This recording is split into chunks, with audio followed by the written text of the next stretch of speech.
Olá pessoal, nessa terceira aula de transferência de calor, a gente vai abordar então a metodologia de circuitos e resistências térmicas. Então, o fenômeno da taxa de transferência de calor, ou qualquer fenômeno de transporte, a gente pode escrever ele na forma genérica, definindo como, aqui no caso, a taxa de calor, como a relação entre força motriz e a resistência para isso acontecer. Da mesma forma, a gente pode escrever, por exemplo, isso daqui para o fenômeno de mecânica dos fluidos, que seria a vazão, ela é uma força motriz, que seria a queda de pressão, pela resistência viscosa. Aqui na parte de calor, vai ser a força motriz do modo de transferência, a diferença de temperatura, pela resistência que o meio oferece para essa transferência de calor. Então essa abordagem é bem útil, porque dá para avaliar as taxas de trocas térmicas e também as propriedades derivadas, como temperatura, espessura do material, sem necessidade de solucionar as equações diferenciais que a gente viu na aula anterior. Dá um pouco mais de trabalho. Nesse caso aqui é uma abordagem mais simples.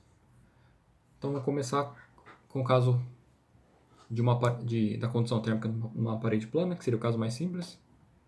Então nesse caso, a taxa de condução, taxa de transferência de calor por condução na parede, seria diferença de temperatura, T1 menos T2, lembrando que a gente considera o T1 maior, para questão de convenção, pela resistência à condução, que seria a resistência da própria parede, a condução térmica.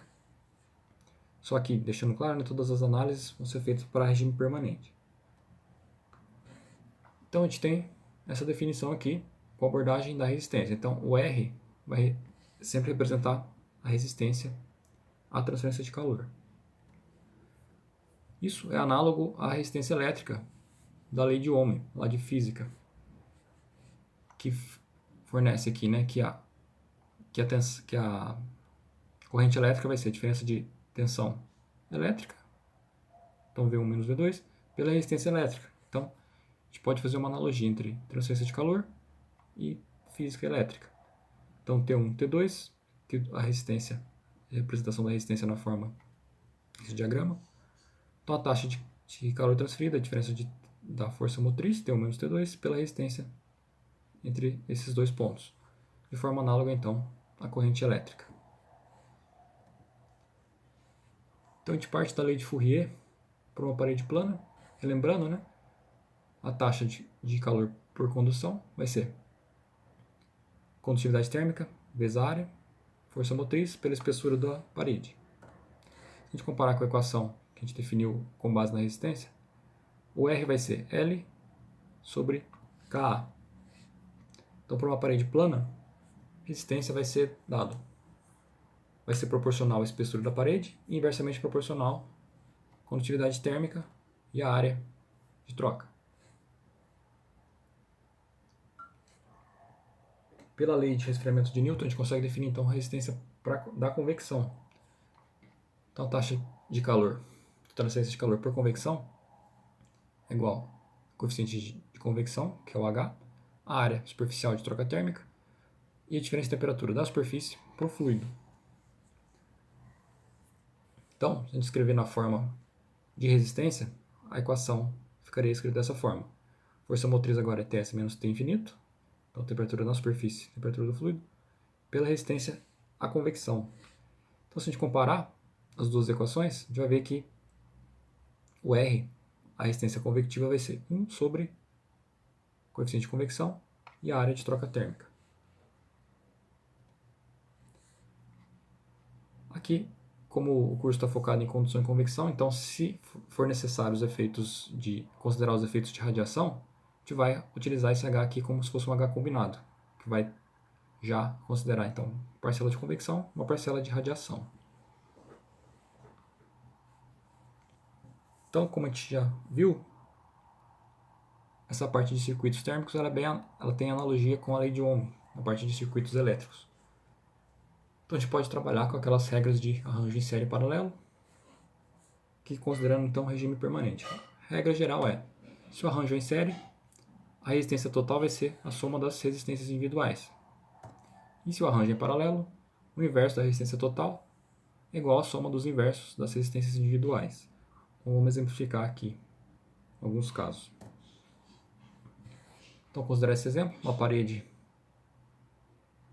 que tem temperatura 1 maior que temperatura 2, que está exposta ao fluido, aqui do lado esquerdo, né, T1, está exposta a um fluido T infinito 1, e o T2 está exposto a um fluido T infinito 2.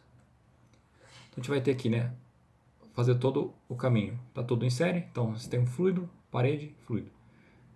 Do lado esquerdo, a gente parte do T infinito 1, temperatura do fluido à esquerda, vai ter uma taxa de calor sendo transferida da esquerda para a direita, devido à diferença de temperatura.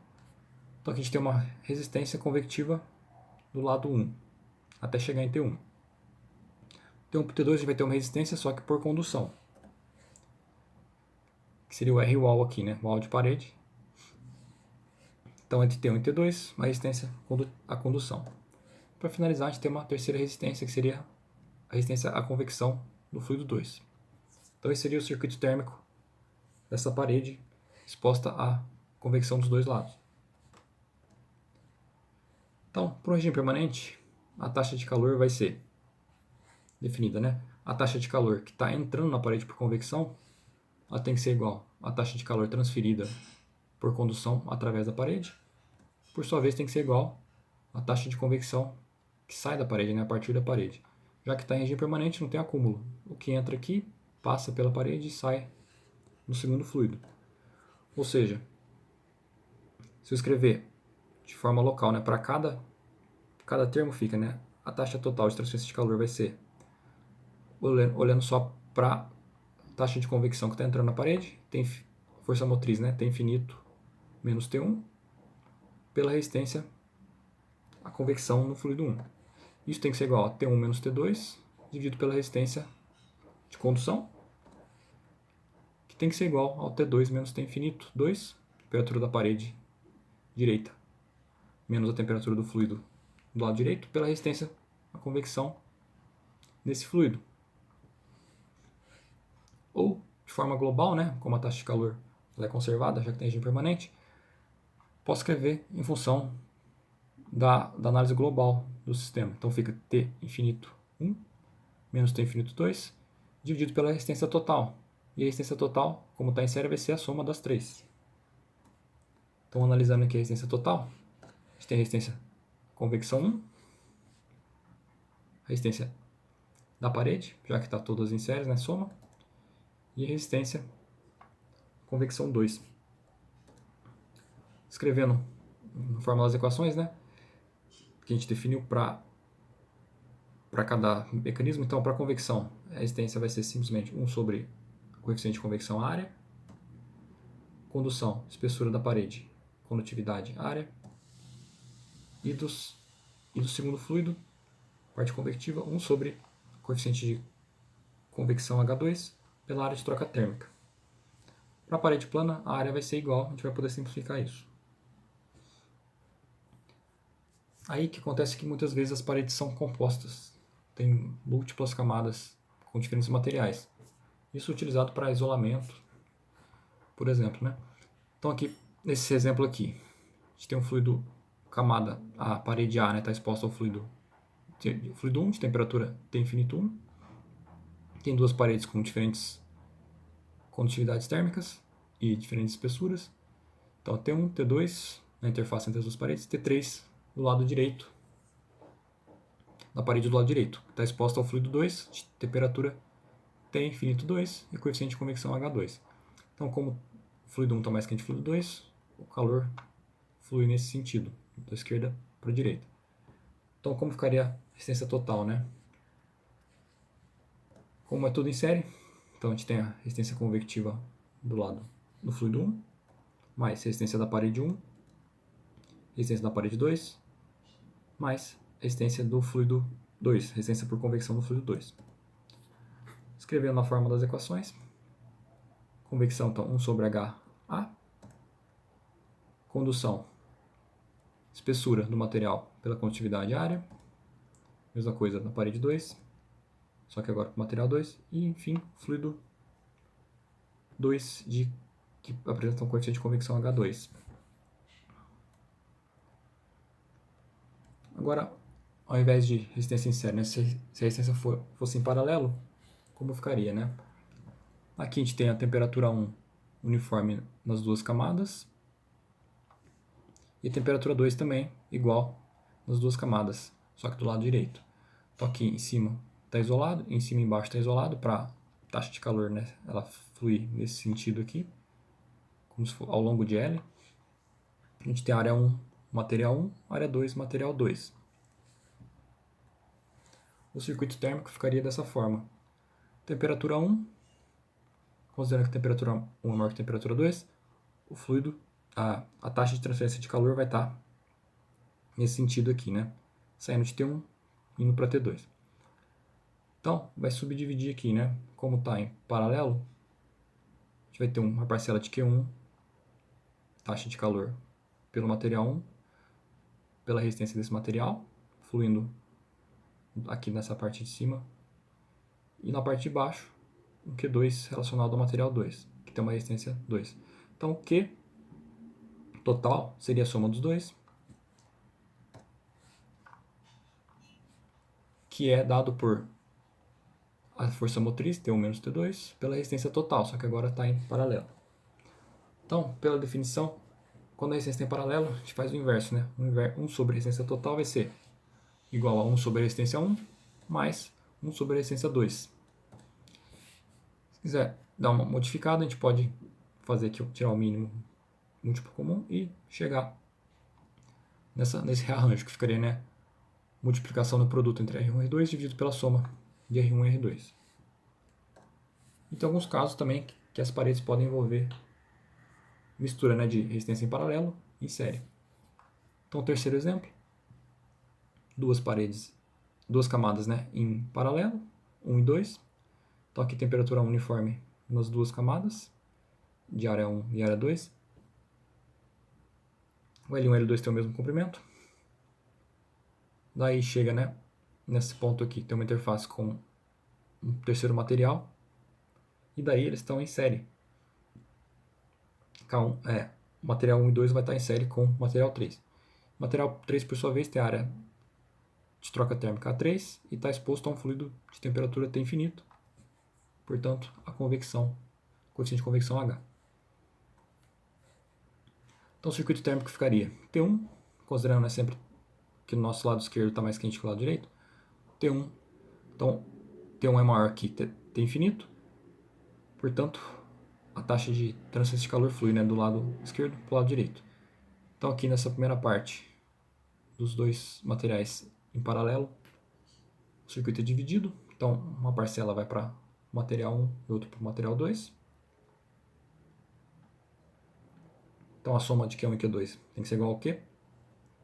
Portanto, chega o Q para atravessar, para ser transportado pelo material 3, que está em série com esses dois primeiros.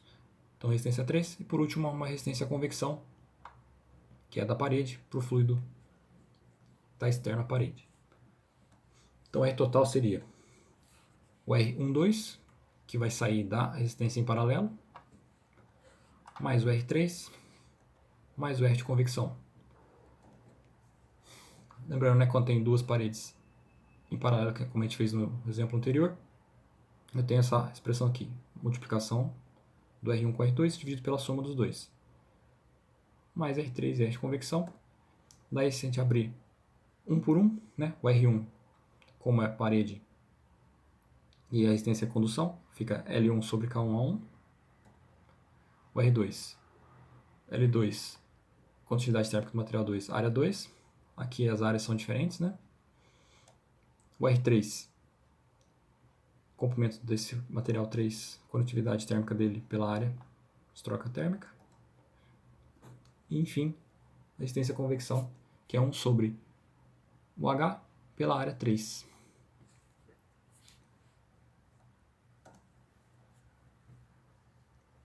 Em alguns casos, pode ter uma resistência adicional à transferência de calor devido ao contato não uniforme entre as camadas, né? Como tem paredes multicamadas, nem sempre o contato é perfeitamente, nem sempre a superfície é perfeitamente lisa, né? Para ter um contato perfeito. Do ponto de vista microscópico, o que pode acontecer, né? Então aqui a gente considera uma parede ideal, contato térmico perfeito, né? Então seria, por exemplo, a linha de corrente aqui do fluxo que está passando. Então, tem a distribuição de temperatura na camada 1, linear, né? Como a gente já viu na aula anterior, uma parede plana, a distribuição de temperatura, isso considerando, né, que não tem geração de energia, é apenas o fluxo, energia impermanente, e considerando também as propriedades térmicas constantes, a temperatura vai ter uma distribuição uniforme. Chegando nesse ponto, a temperatura do lado da camada 1 é igual à temperatura da camada 2. Né? Isso considerando contato perfeito. E daí, material 2 também linear. A inclinação vai depender, né, da propriedade do material, se a condução dele é boa, se a condutividade térmica é mais alta ou mais baixa, né, em comparação de um com o outro. No entanto, o que acontece é que muitas vezes o contato, ele não é contato real, né, entre a interface não é perfeito. Tem essas rugosidades aqui no material, então o fluxo ele sofre aqui um desvio, não é perfeito, igual a idealização para modelar. Consequentemente, a temperatura 1 não vai ser igual à temperatura 2, vai ter uma diferença de temperatura. Então tem aqui a camada 1, como o contato é imperfeito, tem esse desvio aqui, né, nas linhas de corrente, no fluxo, você tem uma queda de pressão, então uma queda de temperatura, desculpa. Uma diferença de temperatura nesse ponto de contato. Isso conta como uma resistência adicional na hora de fazer a análise térmica. Então ela é denominada resistência térmica de contato, o RC, e ela pode ser mensurada, por exemplo, pela definição, né, da própria resistência. Rearranjando, a gente consegue mensurar ela como a diferença de temperatura na interface entre os dois materiais pelo fluxo térmico aplicado ali. Normalmente a gente vai trabalhar com o valor já fornecido da resistência térmica de contato. Então, para ficar mais claro, vamos fazer o primeiro exercício, que é o 4.6 aqui. Vou considerar uma janela de painel duplo, de altura 0,8 e largura 1,5 metros. Ela consiste em duas camadas de vidro, conforme aqui a figura. Tem duas camadas de vidro, de espessura 4 milímetros, e estão separados por um espaço de 10 milímetros que contém ar estagnado. Então a condutividade tanto do vidro quanto do ar já foi fornecido. Se não for fornecido, a gente consegue obter do apêndice que está disponível no TD. Então, determinar a taxa de transferência de calor através da janela e a temperatura da superfície interna, T1, para a condição em que a sala é mantida a 20 graus, então do lado interno aqui, né, da janela, 20 graus, enquanto a temperatura externa é menos 10. Considerar os coeficientes de convecção interno e externo, 10 watts por metro quadrado Kelvin, do lado interno, e o externo 40 watts por metro quadrado Kelvin, que já inclui os efeitos de radiação. Então esse H2 seria aquele H combinado entre convecção e radiação. Então tem que determinar taxa de calor, taxa total de calor transferido e a temperatura na parede 1, temperatura interna da janela. Então as hipóteses impermanente, propriedades térmicas constantes e também não há resistência térmica de contato, não tem aquela resistência adicional por contato imperfeito, considerando então contatos ideais. Então analisando como a parede é multicamada, a gente deve aplicar o método do circuito de resistência térmica. Como a gente tem informações do fluido interno e externo, a gente pode utilizar de início a resistência total, já que T1, a gente não tem informação de T1, a gente vai precisar determinar isso no item B, né, na segunda parte do exercício, mas a gente tem informações relacionadas com os dois fluidos, então uma análise global fornece a taxa de calor. Então, a taxa de calor vai ser, né, com base nos fluidos 1 e 2, então T infinito 1, T infinito 2. Utilizando a resistência total vai ser força motriz total, não, então de 20 graus do interior até menos 10 graus do exterior da janela, dividido pela resistência total. Então, como o circuito está todo em série, o R total vai ser a soma, né, da resistência interna convecção, chamada de RI, ou R conv1, conforme destacado aqui na figura, mais a resistência da parede, da primeira parede de vidro, o R1, mais a resistência à condução no ar, que está estagnado, como o ar, apesar do ar ser fluido, mas como ele está estagnado, é simplesmente por condução a transferência de calor. O R3, que seria a segunda camada de vidro, então mais uma resistência à condução, por condução. Por último, resistência externa, o RO, que é uma resistência devido à convecção externa do ar, que está a menos 10 graus Celsius. Só relembrando que então, né, quando é condução, a resistência é dada pela razão entre espessura e condutividade térmica pela área. Já convecção é dado por 1 sobre HA. Então, fazendo o cálculo, né, do valor das resistências individuais, a área de troca térmica da janela vai ser a altura pela profundidade, foi fornecida que é 0,8 por 1,5 metros, que dá uma área de 1,2 metros quadrados. Calculando aqui resistência interna, convecção, vai ser igual, né, a 1 sobre 10, que é o valor do coeficiente de convecção do lado interno, pela área de 1,2 metros quadrados, que aí fornece o valor de 0,0833 graus Celsius por watt. Então a resistência é dada em temperatura por unidade de taxa de energia. Já a resistência do vidro, da primeira camada de vidro, do R1, a espessura, 4 mm, condutividade térmica do vidro, 0,78 watts metro Kelvin, pela área de 1,2. Então dá 0,0427 graus Celsius por watt. Daí tem também a resistência 2, que é devido àquele vão, né, espaço deixado por ar de 10 mm. Então a condutividade térmica do ar é bem baixa, e a espessura 10 mm, pela condutividade então de 0,026. Nota aqui que a resistência dá 0,3205, que é um valor bem mais alto do que as outras anteriores. Por isso que uma das técnicas de isolamento é deixar um vão, um espaço, né, preenchido com ar, já que a condutividade do ar é baixa e aumenta a resistência à troca térmica. A resistência 3 é igual à resistência 1, já que a espessura e o material é o mesmo. Por último, a resistência externa, convecção. Do lado externo, o coeficiente de convecção H2 é 40, que resulta numa resistência de 0,02083 graus Celsius por watt. Então, somando todas as resistências, a gente tem uma resistência total de 0,4332. Então, notem aqui que a maior parcela vem desse espaço do ar. Então, como eu disse, uma das técnicas utilizadas para isolamento térmico. Então, voltando à taxa de transferência de calor, com base na resistência total, né? Então a diferença de temperatura dos extremos aqui, da análise, pela resistência total, então leva em consideração todas as resistências entre a temperatura do fluido 1 e a temperatura do fluido 2. Então vou ter 20 menos 10, já que é negativo do lado direito, dividido pela resistência encontrada, total, que é de 0,4332. Então a taxa de transferência de calor da janela vai ser 69,25 watts, que é o item A.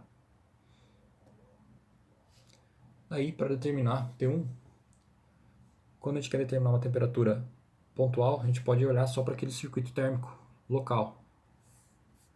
Como temos aqui então o valor, né, do coeficiente de convecção do lado interno e também da temperatura do lado interno, a gente pode utilizar então só essa resistência 1, resistência I. Dessa forma, como na taxa de calor que está chegando aqui nessa superfície interna é a mesma que sai, a gente pode escolher qualquer ponto. Então aqui o mais ideal é escolher esse ponto aqui, já que relaciona, né, a informação que a gente tem infinito 1 com a temperatura que a gente quer determinar, e a taxa de calor é a mesma que foi determinada pela resistência total. Então, no item A a gente tem que o quê? Vale 69,25. Então fica 20 menos T1 pela resistência 1. Já que a gente obteve aqui, né, do item A também essa resistência I, que é de 0,0833 graus Celsius por watt. É só matemática. T1 vai ser 14,23 graus Celsius. Então a janela consegue isolar o ambiente mais quente do frio e a superfície vai estar a 14,23 graus Celsius, que é o item B. Então a gente viu até agora como trabalhar com sistemas em coordenadas cartesianas. Agora para sistemas em coordenadas cilíndricas e esféricas, no caso, por exemplo, de tubos ou esferas, a gente vai ter que refazer a análise, então vamos começar da equação de Fourier. Então, uma casca cilíndrica de raio interno R1 e externo R2, condutividade térmica K, a lei de Fourier pode ser dada, né, por essa expressão aqui. Taxa de calor de condução do cilindro vai ser menos K, o A que estava aqui, né, a gente passa para cá para facilitar a análise, multiplicado pelo gradiente de temperatura no raio. A área superficial do cilindro vai ser 2πrl, então seria a área, seria o perímetro pelo comprimento linear do tubo. Substituindo aqui na área, e já passando o dr para o lado esquerdo da equação, a gente consegue integrar para chegar numa expressão e, enfim, depois trabalhar conforme a convenção da resistência térmica. Então aqui, se eu integrar esse lado, o lado esquerdo, em R, de R1 até o R2, e o lado direito da equação, de T1 até T2, considerando as propriedades térmicas constantes, e também regime permanente, né, para a taxa de calor ser constante, eu tenho que Q, 2πL, constante, sai para fora da integração. Então fica a integral de R1 R2, dr sobre R. E do lado direito, menos K, que é constante, integração T1 T2 dt. Então, resolvendo essa integração, aqui como é dr sobre R, eu vou ter um ln de R. Substituindo os limites, fica R2 sobre R1. Quando do lado direito, vai dar simplesmente T, de T2 até T1, ficaria T2 menos T1. Eu inverto T1 menos T2 para sumir com o sinal negativo daqui. Se a gente rearranjar essa expressão na forma de resistência, que é dada, né, pela força motriz, diferença de temperatura do ponto 1 para o ponto 2, considerando que sempre o lado interno está mais quente que o externo, para análise, pela resistência, botei o seguinte. Então, isolo Q do lado esquerdo, passo tudo para o lado direito, fico com 2πLK multiplicado por T1 menos T2, que seria a força motriz, dividido por ln de R2 sobre R1. Então, se a gente comparar, né, com a força motriz e a resistência, então a razão, né, força motriz T1 menos T2 pela resistência do cilindro, com a equação obtida da integração, a gente vai enxergar, né, que o R está relacionado com ln de R2 sobre R1 e com o termo 2πLK. Ou seja, a resistência do cilindro vai ser o logaritmo entre o raio externo dividido pelo raio interno, dividido por 2π, comprimento do tubo, e a condutividade térmica do material. A gente pode escrever isso então em função generalizar, né, raio externo por raio interno, já que, por exemplo, poderia ter mais uma camada de isolamento aqui no tubo, então teria duas camadas em série.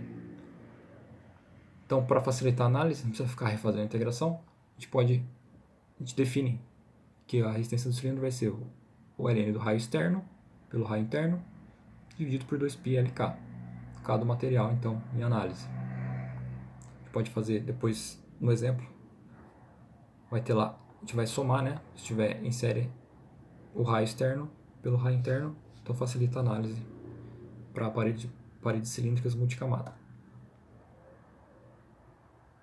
Para determinar a resistência de convecção, ela é mais simples, né, já que ela é 1 sobre HA, só ver a área onde está atuando, onde está ocorrendo, né, a convecção. Então, para exemplo aqui, pode ter uma convecção interna, por exemplo, se tem um fluido passando aqui por dentro. Então a área, o H1 relacionado com a área interna do tubo, e a área de troca vai ser 2πrl, né, seria a área da casca interna. Já, se tiver um fluido do lado de fora, fornecendo efeito de convecção, a resistência, a troca térmica lá vai ser área externa. Simplesmente, né, 2π R2, agora no caso, o raio externo, pelo comprimento do tubo. Agora, considerando uma casca cilíndrica, levando em consideração então os três modos de transporte de calor ocorrendo de modo simultâneo. Então tem um fluido T1 interno, de temperatura T infinito 1, e um fluido externo de temperatura T infinito 2, e a casca sólida. Então a resistência total, força motriz do fluido interno para o fluido externo, pela resistência total. Então o R total que vai ser dado, né? Como está em série, soma convecção 1, condução na casca cilíndrica, convecção 2. Substituindo os valores, então na convecção 1, né? Área interna, coeficiente interno, parte da condução, o ln entre o raio externo e o raio interno, dividido por 2πlk, e do lado de fora, a área externa e o coeficiente de convecção externo. Agora, trabalhando com esferas, novamente, né, partindo da lei de Fourier, então a taxa de transferência de calor por condução na esfera vai ser menos Ka, eu passo ele aqui dividindo, ΔT por ΔR, considerando também condução radial. Para a esfera, a área superficial é 4πr ao quadrado. Substituindo aqui e passando o dr para o lado esquerdo, novamente consigo integrar no raio e o lado esquerdo em função do raio e o lado direito em função da temperatura. Então a taxa de transferência de calor e o 4π constante sai para fora da integração e a condutividade térmica também. Então os limites raio interno até o raio externo, temperatura 1 interna da temperatura externa da casca. Resolvendo a integração, após alguns rearranjos também, aqui a integração fica na integração de 1 sobre r ao quadrado dr. Com o limite de R1 e R2, após alguns rearranjos, fica, né, com a diferença do raio externo menos o interno, dividido pelo produto entre o raio interno e o externo. E do lado direito, novamente, K T1 menos T2. Então, se a gente rearranjar na forma de resistência, que a taxa é dada pela razão entre força motriz e resistência à troca térmica, tenho, né, T1 menos T2, de novo considerando T1 maior que T2, pela resistência na esfera.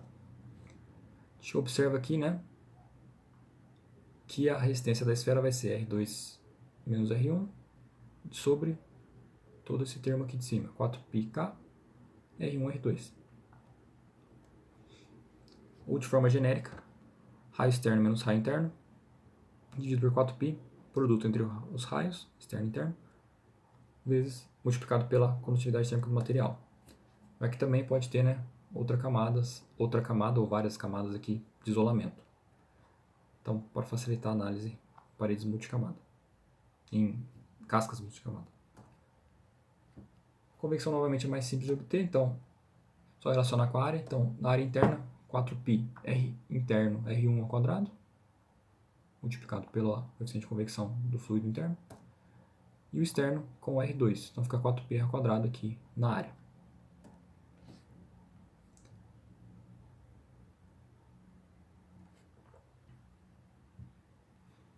Aqui está errado, então eu vou corrigir, que é a esfera, né?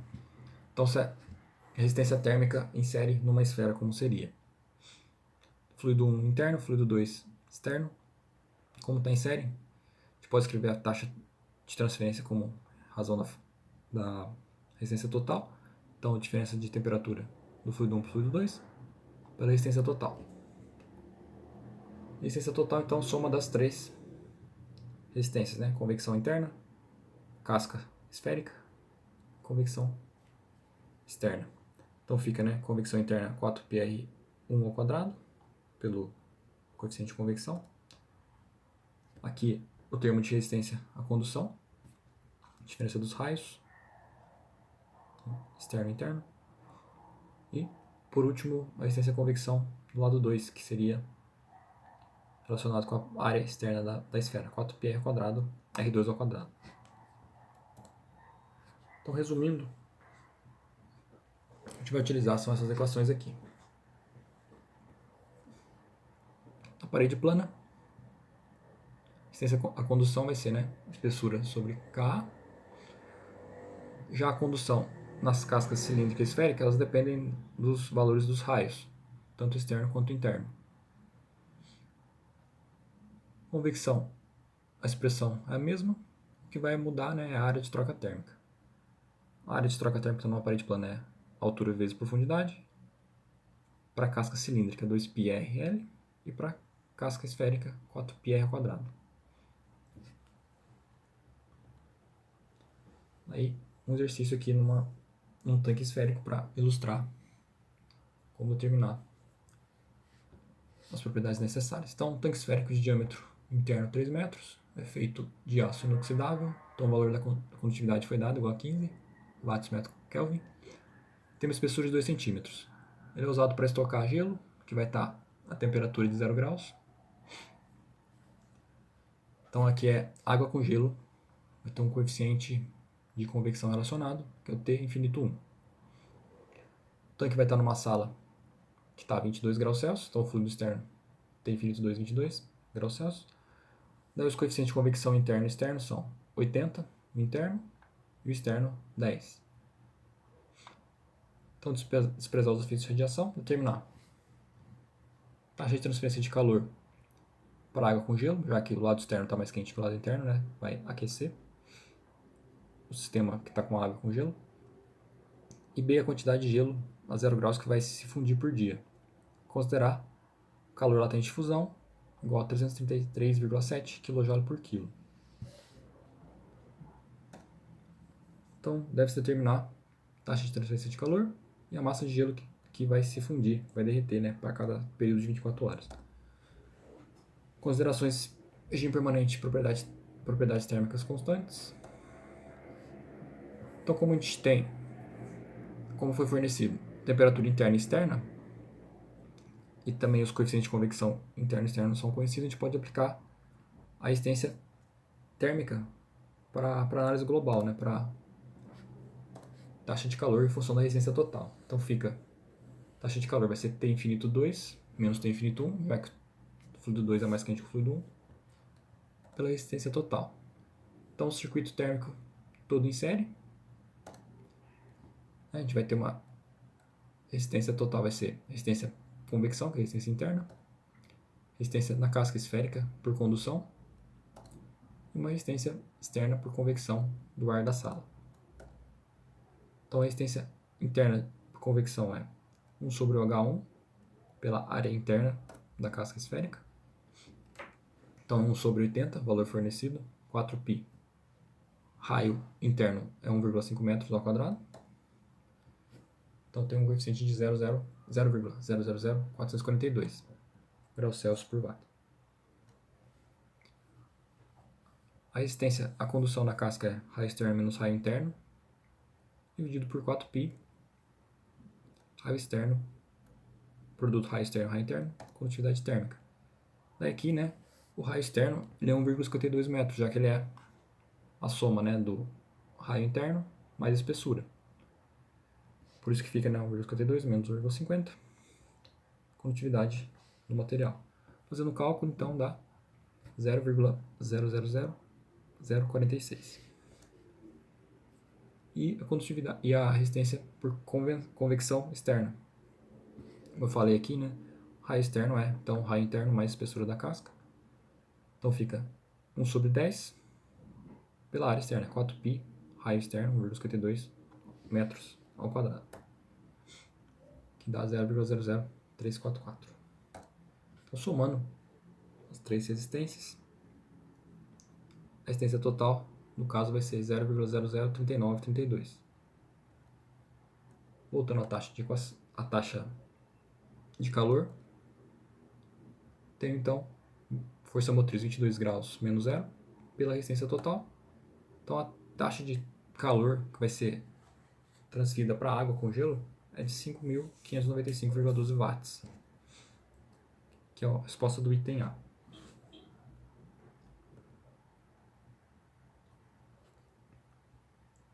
Para determinar a massa de gelo que vai ser derretida, né, fundida em um período, a gente tem que saber quanto de calor que foi fornecido e relacionar isso com o calor latente de fusão da água, que foi fornecido, que é 333,7 kJ por quilo. Então a gente sabe que a quantidade de calor relacionada com a massa que vai ser fundida é relacionado pelo calor latente, por essa expressão, né, Q igual a mH. Portanto, a massa de gelo vai ser a quantidade de calor transferida pelo H latente de fusão.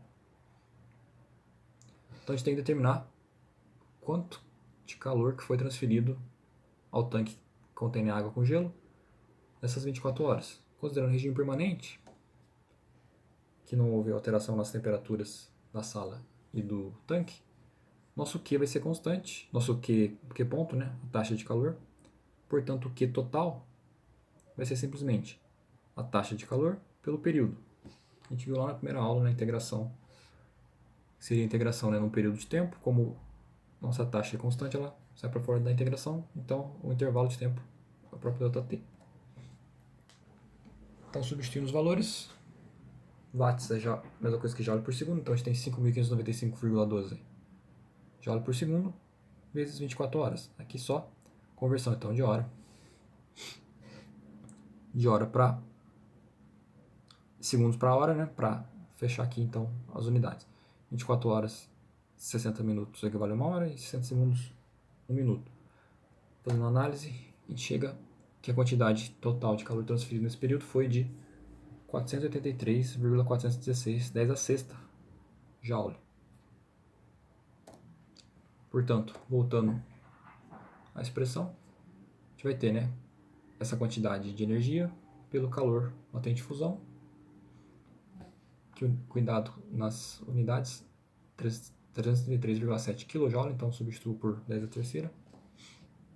Vou ter aqui mais de quase 1,5 tonelada de gelo fundido em 24 horas. Então, 1.448,66 quilos de gelo fundidos para cada período de um dia. Para fechar essa parte aqui, só falar um conceito importante, que é o raio crítico de isolamento. Quando trabalha com superfície plana, a adição de camadas, né, de isolamento, ela vai sempre aumentar a resistência à condução, já que a área de troca térmica é constante, então não vai alterar a resistência à convecção. Então, quanto maior a espessura, maior o isolamento. Já para cilindro e esfera, essa área de troca térmica depende do raio. Então, um aumento no raio no raio total, né? Quando você adiciona um isolamento na casca cilíndrica ou esférica, você vai aumentar a resistência à condução, no entanto, você vai diminuir a resistência à convecção, já que a resistência à convecção é inversamente proporcional à área. Então, existe um raio crítico no qual esse isolamento ele vai, ao invés de diminuir a troca térmica, ele vai aumentar a troca térmica. Então, o efeito final, você vai isolar ou você vai aumentar a taxa de calor transferido, depende do qual efeito que é dominante, né? Se é a convecção, se é a condução. Então, para cilindros e esferas, vai existir um parâmetro chamado raio crítico. Para explicar ele, vamos exemplificar. Então, considerar uma troca de calor no tubo para o ambiente. Então, o fluido que está quente, o ambiente está frio. O raio 1 seria o raio do tubo, o raio 2 como se fosse um isolamento adicional. Então, se a gente plotar um gráfico de taxa de calor transferida pelo raio, o raio 1 como se estivesse sem isolamento, e o raio 2, e a curva aqui, né, aumenta com o raio 2, aumenta com o raio de isolamento. Colocando uma espessura, por exemplo, se tivesse aqui a espessura do isolamento, a quantidade de calor transferida seria maior que a quantidade de calor transferida para um tubo sem isolamento. Então, um isolamento com raio menor que o RCR, ele aumenta a taxa de troca térmica porque ele diminui a resistência à convecção. Continua aumentando esse raio crítico até ele chegar ele vai passar por um ponto máximo, que é máximo, depois ele começa a diminuir. Então, dessa forma, se o raio 2, que é o raio de isolamento, for maior que o raio crítico, ele vai diminuir a taxa de transferência de calor, que é o que que é o objetivo, né, do isolamento, de utilizar o isolamento. Então, como a curva tem esse comportamento de aumentar e depois diminuir, existe um ponto máximo aqui.